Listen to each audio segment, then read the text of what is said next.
డైరెక్ట్గా. మీకు తెలియవచ్చు మన రాష్ట్రంలో ఒక రీట్వీట్ కొట్టినందుకు, డైరెక్ట్గా పోస్ట్ కూడా పెట్టలా, ఒక రీట్వీట్ కొడితే అది కూడా అందులో బూతులు లేవు, ఏమీ లేవు, 15 రోజులు జైల్లో పెట్టారు నల్లబాలు అనే పిల్లోని.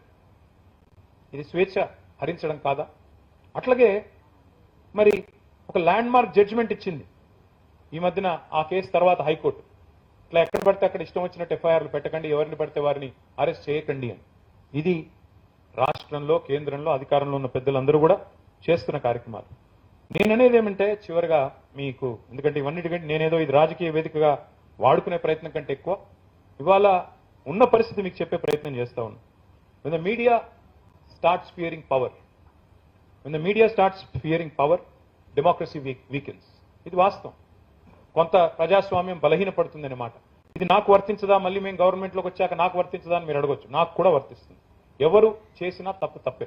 మహేష్ గౌడ్ గారు హుందాగా చెప్పారు, మంచి చేసినప్పుడు 4 మంచి మాటలు రాయండి, చెడు చేసినప్పుడు, చెడు జరిగినప్పుడు మా దృష్టికి తీసుకొని రండి, తప్పకుండా నిర్భీతిగా పెట్టండి అని చెప్పారు. అది వారు తప్పకుండా ఆచరణలో కూడా చూపెడతారని చెప్పి నేను ఆశిస్తా ఉన్నా. నవ తెలంగాణ మరి వారి సూచనను కూడా పాటిస్తుందని చెప్పి కూడా నేను నమ్ముతా ఉన్నా. చివరికి నేను మీ అందరితో ప్రార్థించేది ఒకటే, ఇన్ని మార్పులు, ఇన్ని గందరగోళాలు, ఇన్ని రకాల పరిణామాలు జరుగుతా ఉన్నా ఇవాళ నవ తెలంగాణ తన అస్తిత్వాన్ని చాటుకుంటూ, తన ఉనికిని చాటుకుంటూ చక్కగా మరి ఒక ఎజెండాతో ప్రజా సమస్యలు వాటి పరిష్కారమే ఒక ప్రధాన ఇతివృత్తంగా మీరు ముందుకు పోతా ఉన్నారు. మరి ఈ క్రమంలో కేవలం వార్తలు మాత్రమే కాదు, కొంత ఇన్వెస్టిగేటివ్ స్టోరీస్ రావాలని, కొంత ఫ్యాక్ట్ చెక్ కూడా జరగాలి. అధికారంలో ఉన్న వాళ్ళు చెప్పంగానే అదేదో భగవద్గీత, బైబిలో, ఖురానో కాదు కదా, ఫ్యాక్ట్ చెక్ జరగాలి. నిజంగా వారు చెప్పేది నిజమా కాదా? ఎట్లా అంటే ఇందాక మహేష్ అన్న మాట్లాడుతూ మాట అన్నారు, ఫేక్ న్యూస్ కూడా చాలా సోషల్ మీడియా ద్వారా వ్యాపింపజేస్తున్నారు అన్నారు. Yes, media should fact check. Even fake news in media or fake news in social media should be fact check. Pragati Bhavan లో కేసీఆర్ గారు సీఎం క్యాంప్ ఆఫీస్ కడితే 150 బెడ్రూమ్లు ఉన్నాయని ప్రచారం చేశారు. మరి ఇప్పుడు అక్కడ ఎవరు ఉంటున్నారండి? ఉన్నాయా 150 బెడ్రూమ్లు? అందులో బంగారు కమోడ్లు ఉన్నాయన్నారు. ఆ ఫేక్ న్యూస్ వ్యాపింపజేసింది ఎవరు? 84,000 కోట్ల రూపాయలు ఖర్చైన ప్రాజెక్ట్కి 1,00,000 కోట్ల కుంభకోణం అని చెప్పి ప్రచారం చేశారు. ఇది ఫేక్ న్యూస్ కాదా? అంటే ఇవన్నీ కూడా ప్రశ్నించాలి, డెఫినెట్ గా జరగాలి.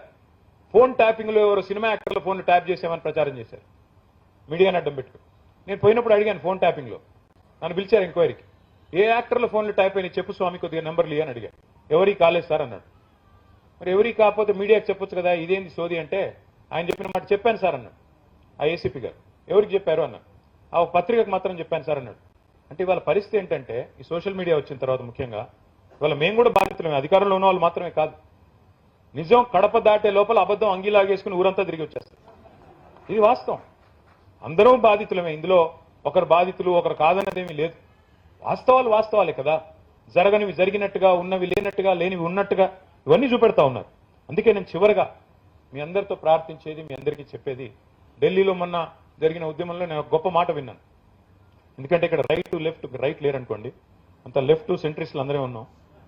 ఒక మాట మొన్న ఢిల్లీలో ఒక సోదరుడు మాట్లాడితే విన్నాను, చాలా బాగా అనిపించింది.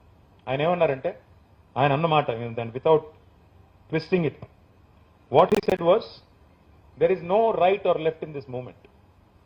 There is no right or left in this movement. There is only right or wrong. అంతే ఉంది తప్ప రైట్ లెఫ్ట్ లేదు. ఏది కరెక్ట్ ఏది తప్పు అనేది మాత్రమే ఉంది.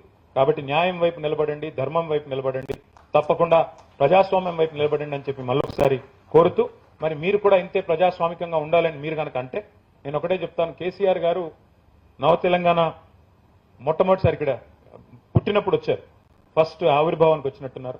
ఈరోజు ఆవిర్భావానికేనా, రవీంద్ర భారతిలో వచ్చారు. ఇప్పుడు 11 ఏళ్లు నిండినాయి. మళ్ళీ తప్పకుండా 14వ వార్షికోత్సవానికి ముఖ్యమంత్రిగా కేసీఆర్ గారు తిరిగి వస్తారని చెప్పి తెలియజేస్తూ థాంక్యూ.